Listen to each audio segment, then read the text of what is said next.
ጤና ይስጥልን። በዛሬው የመረጃ ሰዓታችን አዲስ ረቂቅ አዋጅ እየተዘጋጀ ነው ተብሏል። በሕግ ጥላ ውስጥ የሚገኙ ታራሚዎችን በተመለከተ አማራጭ ቅጣት ስርዓትን ለመዝጋት የሚያስችላል የተባለ የእስረኞች ብዛትንም ለመቀነስ ይረዳል ተብሏል። ሙሉ መረጃውን አድምጡት። በሌላ ዜና የመንግስት ሀብትና ንብረት የነበረውን የድርና ማግ ፋብሪካ ለግለሰብ ያዞሩት ሰዎች በከባድ የሙስና ወንጀል ተከሰዋል። አነጋጋሪ ጉዳይ ነው። ሙሉ መረጃውን አድምጡት። በቀጣይ ደግሞ በኤርትራ ውስጥ ጦርነቱ መጀመሩ ተሰምቷል። በመጨረሻም የገንዘብ ልጃቸው ተቃውሞ ያሰማችባቸው ፕሬዝዳንት ሀገራቸውን ምርጫ ማሸነፋቸው ተነግሯል። እነዚህን ሌሎችንም አብራችሁ ታደምጣላችሁ። መልካም ቆይታ።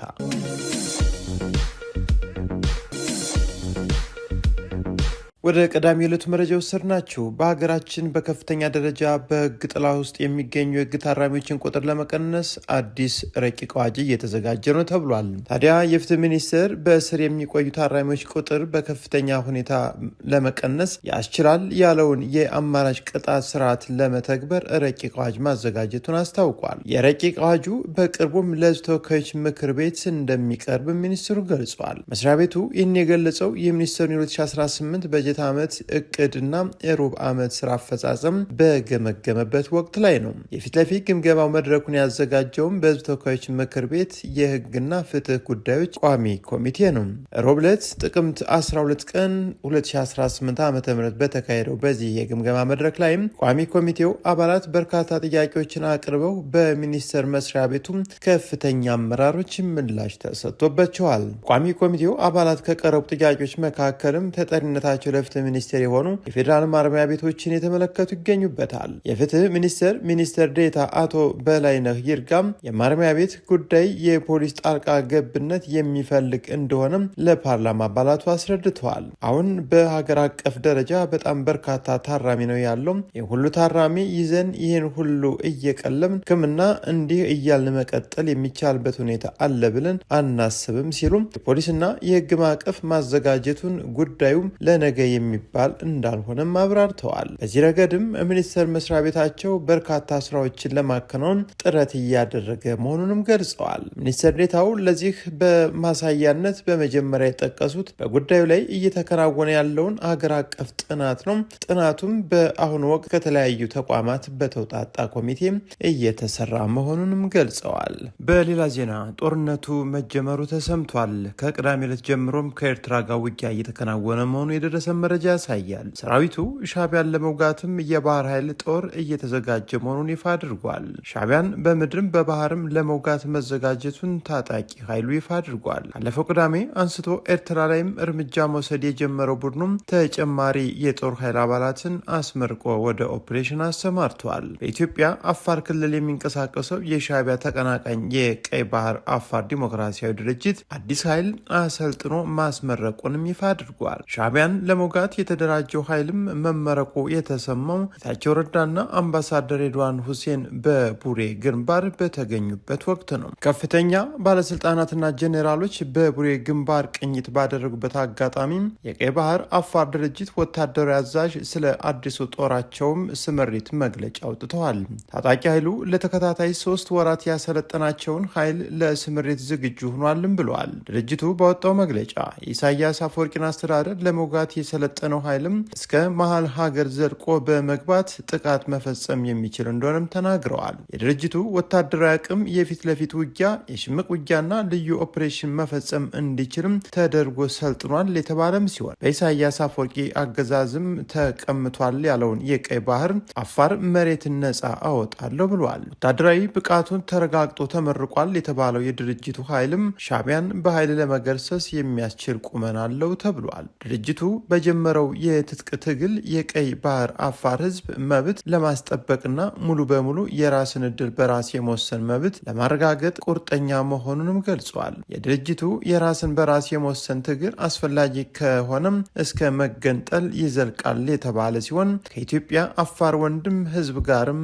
እተባበራለሁ ብሏል። ኢትዮጵያ የአፋር ህዝብ እና መንግስት የቀይ ባህር አፋርን ህዝብ ከመፈናቀልና ብሔር ተኮር ጥቃት ለመከላከል ድጋፍ አድርጓል ያለም ሲሆን የአፋር ክልል መንግስትና ህዝብ አድርጎልኛል ላለውም ድጋፍ በይፋ አመስግኗል። ወደፊትም በትብብር መስራቱን እንደሚቀጥል ነው የጠቆመው። የድርጅቱ ሊቀመንበር ኢብራሂም ሃሩን ቀጣዩ ምዕራፍ የድርጅቱን የባህር ኃይል ማቋቋም ነው ብለዋል። ድርጅቱ አሁን ባለው የፖለቲካና ወታደራዊ መስፈርቶች መሰረትም የሰለጠነና የታጠቀ የባህር ኃይል ለማቋቋም እየሰራ መሆኑን አረጋግጧል። ሊቀመንበሩ ለመገልበጥ የሚታገሉትን ሻዕቢያን ከቀይ ባህር አፋር አልፎ ለጎረቤት ሀገራትም ጠንቅ ነው ሲል ከሰውታል። ኢብራሂም የኢሳያስ አስተዳደርም ለኤርትራ ህዝብ ብቻ ሳይሆን ለጎረቤት መንግስታትም ለቀይ ባህርና በአፍሪካ ቀንድ ስጋት ሆኗል ሲሉም ወንጅሏል። ጎረቤት ሀገራትና የዓለም አቀፍ ማህበረሰብ ይህንን ስጋት ተገንዝበው የኢሳያስ አፈወርቂን አስተዳደር ለመገርሰስ የሚተጉ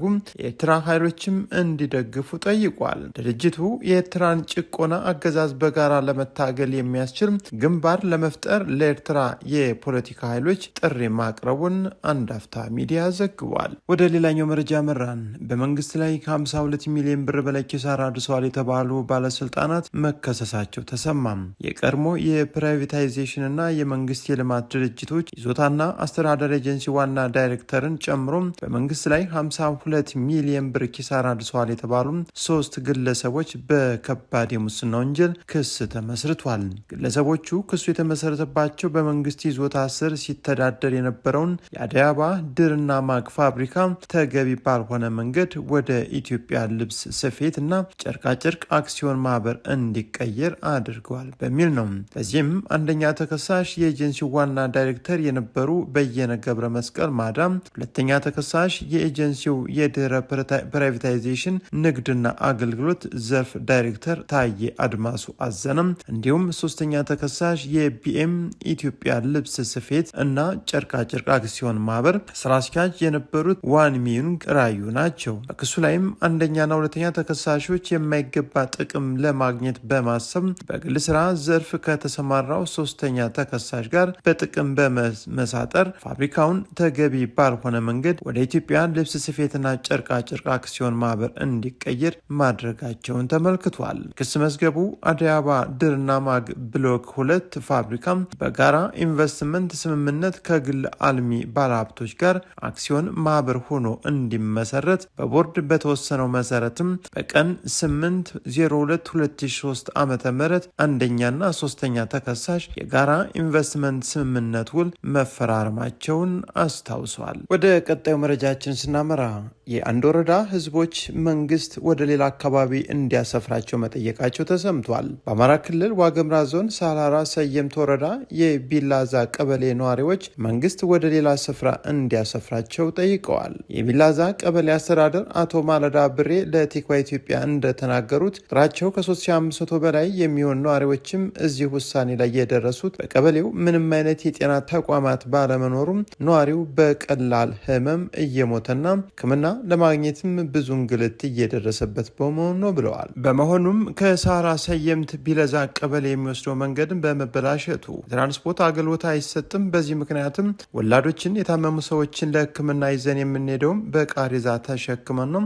ይህም ለወጣቶች 7 ሰዓት የእግር ጉዞ ሲጠይቅ ለጎልማሶች ደግሞ እስከ 10 ሰዓት ይደርሳል ብለዋል። በዚህም ከፍተኛ እንግልት በተደጋጋሚ በመከሰቱ ወላጆች መንገድ ላይ እንደወለዱ፣ ሽማግሌዎችም እንደሞቱ ተናግረዋል። በዚህም የተማረረው የቀበሌው ነዋሪ መንገድ እንዲሰራለት በተደጋጋሚ ቢያመለከትም በአካባቢው ባለስልጣናት ዘንድ ትኩረት አላገኘም ብለዋል። የቀበሌው ነዋሪ እጅጉን ተከፍቷል። በቅርቡ ወረዳውን በማመልከት በሰፈራ መልክ ወደ ሌላ ስፍራ እንዲያሰፍረው ቢጠይቅም አሁንም መልስ የሚሰጠው አካል ማግኘት አልቻለም ብለዋል። በሌላ ዜና ወልደው ያሳደጉት ልጅ ተቃውሞ ያቀረበባቸው ፕሬዝዳንት ምርጫውን ማሸነፋቸው ተነገረ።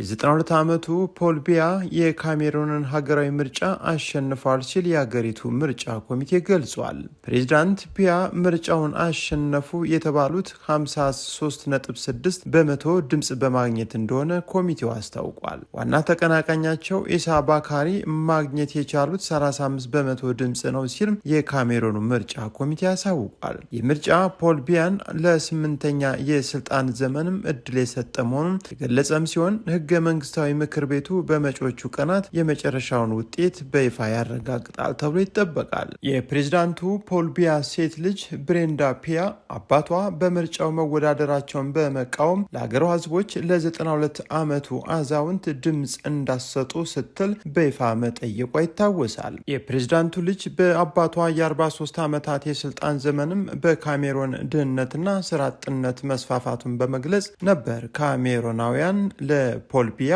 ድምፃቸውን እንዳይሰጡ የጠየቀችው። ይህም በአፍሪካ የፖለቲካ ታሪክ በስልጣን ላይ የሚገኝ ፕሬዝዳንት ልጅ በይፋ ለቤተሰቧ አውራ ድምፅ እንዳትሰጡ የሚል ተቃውሞ በማሰማት የመጀመሪያዋ አድርጓታል።